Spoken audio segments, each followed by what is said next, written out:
The team uses on-demand scheduling. Okay, so below is the team's Kanban board at the end of a week. What is the team's throughput for the week? So if you recall, there was predictive scheduling, there was iterative scheduling, and there was on-demand scheduling. These are the three things which we discussed when we were talking about project schedule management. And that's the key thing which is communicated with the PMI manual as well about the scheduling space. So here the question is about on-demand scheduling. Yeah. So what is the throughput? That's the basic question coming out based on this particular graph you see on your board. Think about it and choose your answer. You can pause it and see.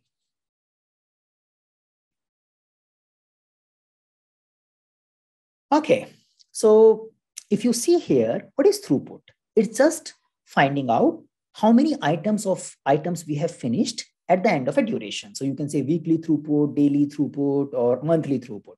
So can I see from this board what has been done in this week? If I can find that from this board, done means completed in this particular week, that will be my throughput. Yeah, and the work will keep moving. That's how we can say. So at the end of a week, I should go at one place and pick up all the items and say, oh, I'll count them and tell them this is the throughput, which means in this particular board, it is clearly coming done this week. I have a fairly well mentioned title. Usually you don't get that clear titles in the exam or a real world, but yeah, so you have a fairly given title, which is the last column, which is showing that this all has been done. So simply I should just count them and say, this is my throughput.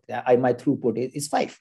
Now, the only possible confusion you may have, oh, I have some A type of item and I have some B type of item. So will I just count everything and just tell 5, or I need to have A way counting separate, B way counting separate, something like this?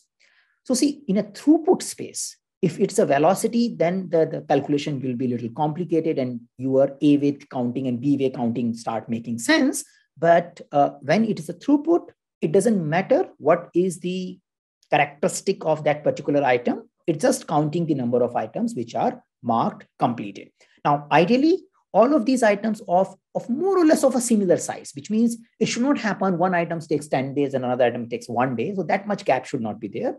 It could be like, yeah, one takes 3, another takes 4, another takes 2. Yeah, there could be a small range. So it doesn't matter to focus on the detail of it. Was a 2-day work, was it a 3-day work? We just count, okay, how many items were completed in a given duration. So that's a throughput, and that's your answer, which is a 5.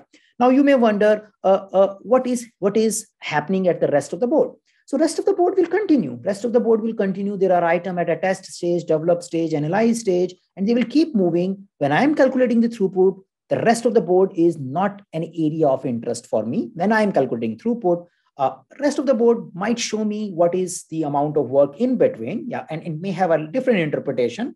Since the question is not asking about it, we are not going on to those interpretation. A lot of information is exhibited by the rest of the board also. But for throughput, I just need to count the last column and say, okay, these are the 5 items which got marked done. And I can say, this is my throughput for this particular week.